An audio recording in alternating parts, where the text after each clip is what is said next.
नमस्कार, मेरा नाम है डॉक्टर विवेक और आज की वीडियो में बात करते हैं नाभि पूरण, ऑयलिंग ऑफ द नेवल, इसके बारे में। आजकल बहुत फेमस है, इंटरनेट पर आपको 10 वीडियोस मिल जाएंगे कि कैसे नाभि पूरण करना है, इसके क्या फायदे हैं। आयुर्वेद क्या कहता है, आयुर्वेद के अनुसार सही तरीका क्या है नाभि पूरण का, ये जानते हैं। नाभि पूरण ऐसा नहीं है कि बस आपको कुछ ड्रॉप ऑयल अपने नाभि में डाल देना है और उसको छोड़ देना है, नहीं। आयुर्वेद के अनुसार जो नाभि है वो एक मर्म स्थान है और इसकी जो साइज है वो है 4 अंगुल, इतना बड़ा। आप अपनी उंगली को नाभि के बीच में रखिए और फिर आप देखिए 4 अंगुल कितना है। ये पूरे स्थान पर आपको ऑयल लगाना है, तेल लगाना है। इसकी मसाज होगी, वो भी होगी ऐसे राउंड राउंड, जैसे आपकी जो घड़ी है उसकी सुइयां घूमती हैं उस डायरेक्शन में आप इसकी मसाज करेंगे 2 से 3 मिनट, और ये होगा डेली। ये होगा सही तरीका नाभि पूरण करने का।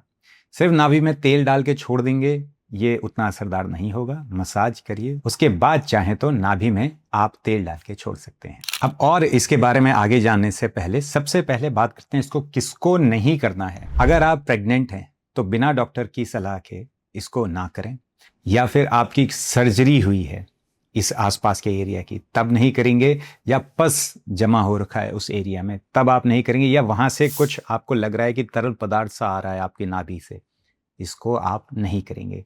अगर आपको दस्त लगे हैं तब भी आप इसको नहीं करेंगे। तो इन कंडीशंस में नहीं करना है, बाकी कंडीशंस में कर सकते हैं। करने का सही समय क्या है? इसको करने का सबसे सही समय है खाली पेट, यानी कि आप सुबह कर सकते हो इसको खाली पेट, या रात को खाने के 3 से 4 घंटे बाद। ऐसा नहीं है कि आपने खाना खाया 1-2 घंटे बाद सोने चले गए और आपने नाभि पूरण कर दिया, ये सही नहीं होगा। बेटर है अच्छे रिजल्ट्स पाने के लिए आप कम से कम 3 से 4 घंटे का गैप लें। ये आपके ओवरऑल हेल्थ में आपको फायदा देगा, सिर्फ नाभि पूरण में ही नहीं। ये आपके जो डाइजेशन है उसको अच्छा करेगा, जो मेटाबॉलिज्म है उसको अच्छा करेगा, पाचन तंत्र अच्छे से वर्क करेगा, आम नहीं बनेगा शरीर में, नींद अच्छी होगी। इसीलिए सोने से 3 से 4 घंटा पहले आपको खाना है और सोने से पहले आप नाभि पूरण कर सकते हैं। ये आपकी नींद को भी अच्छा कर सकता है। अब बात करते हैं कौन सा तेल इस्तेमाल करना है। इसमें आयुर्वेद बड़ा इंटरेस्टिंग चीज बताता है। आयुर्वेद कहता है देखिए एक चीज नहीं है या एक ऑयल नहीं है। आयुर्वेद में हमारे पास दसियों प्रकार के ऑयल हैं, हर एक कंडीशन के हिसाब से। जैसे अगर आपको कॉन्स्टिपेशन रहता है, पाचन की समस्या रहती है, तो आयुर्वेद कहता है कैस्टर ऑयल का इस्तेमाल करें, यानी एरेंड के तेल का। एरेंड के तेल को थोड़ा सा गर्म कर लें, उसके बाद इसकी मसाज करें। डायरेक्ट हीट पे गर्म नहीं करना है।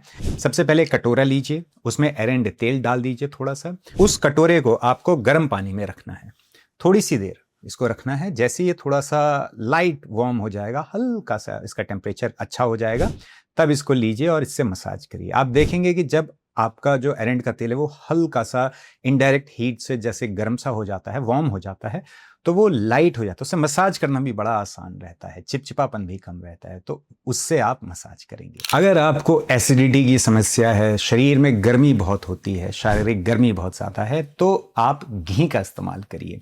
घी को भी थोड़ा गर्म करके आप इसका इस्तेमाल करेंगे। आयुर्वेद कहता है घृतम पित्त अनिल हरणा नाम, यानी जो घृत है यानी घी है वो पित्त और अनिल को यानी वायु को यानी कि वात को बैलेंस करता है। तो पित्त की वजह से आपको जो एसिडिटी हो रही है उसमें ये हेल्प करेगा। जो बॉडी की जो हीट बढ़ गई है उसमें भी घी आपकी बहुत अच्छी हेल्प करेगा।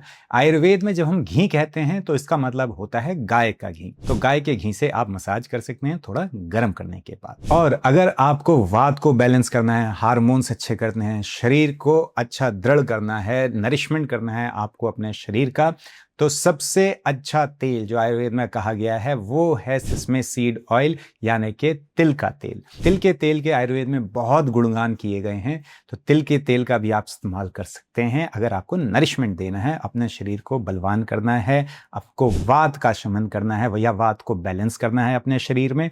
तिल का तेल आपके लिए बेस्ट रहेगा। अब इसको कितने लंबे समय तक करना है? कम से कम 21 दिन आपको करना है। ज़्यादा आपको जितना कंफर्टेबल है आप उतना कर सकते हैं, लेकिन 21 दिन ज़रूर करें। मैं मानता हूँ कोई फैंसी ऑयल की ज़रूरत नहीं है। मैंने आपको जो सिंपल ऑयल बताए हैं इनसे ही आपको अच्छी हेल्प हो जाएगी। लेकिन एक बात का ध्यान रखिए, आप रात को 2 बजे सो रहे हो, 1 बजे सो रहे हो, सुबह लेट उठ रहे हो, दिन में खाने का कुछ अता पता नहीं है, उसके बाद आप नाभि पूर्ण कर रहे हो तो कोई असर नहीं होने वाला है। आप इधर उधर खा रहे हो, उटपटांग खा रहे हो, बाहर खा रहे हो, उसके बाद नाभि पूर्ण से आप सोच रहे हो कि बस जादू हो जाएगा, तो नहीं। आयुर्वेद खराब नहीं है, आपकी आदतें खराब है, सच यही है। इसीलिए आदतें सुधारिए, अच्छा लाइफ जीने की कोशिश करिए। देखिए हम सब कोशिश करते हैं, ऐसा नहीं है कि आपको परफेक्ट होना है। जी मैं तो बिल्कुल एकदम परफेक्ट हूँ, कभी नहीं खाती हूँ या खाता हूँ, नहीं। हमें अपनी ओर से जितना हो सके उतना कोशिश करना है, माइंडफुल रहना है। हमें पता होना चाहिए अगर हम कहीं गलत जगह खा रहे हैं, हमें पता होना चाहिए कि यार हाँ ये गड़बड़ है, हमें ज़्यादा नहीं खाना है या ऑफ्टन नहीं खाना है, मतलब अक्सर नहीं खाना है। साल में इक्का दुक्का हो गया, उससे ज़्यादा नहीं खाना है। तो इन चीज़ों का आप ध्यान रखिए, योग करिए, प्राणायाम करिए, ध्यान लगाइए, समय पर उठिए, समय पर खाइए। ये सब चीज़ें बेसिक हैं, ये ही आपका ट्रीटमेंट करेंगी। बाकी नाभि पूरण है, बहुत सारी और चीज़ें हैं, वो सब आपको हेल्प करेंगी। जब तक आपके घर का बेस अच्छा नहीं होगा, जितना खूबसूरत घर बना लो, आपको ही पता है पुरानी कहावत है, सब ढह जाएगा। वैसे ही नाभि पूरण का है। आप आयुर्वेद नहीं, एलोपैथ की दवाई भी अगर आप खा रहे हो, उससे आप चाहते हो अच्छा असर आए, वो भी तभी आएगा जब आप अपनी दिनचर्या बेटर करोगे।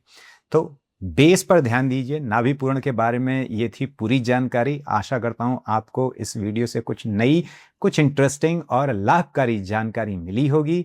मिलते हैं अगली वीडियो में एक बड़ी मुस्कुराहट के साथ। तब तक के लिए हंसते रहिए, मुस्कुराते रहिए।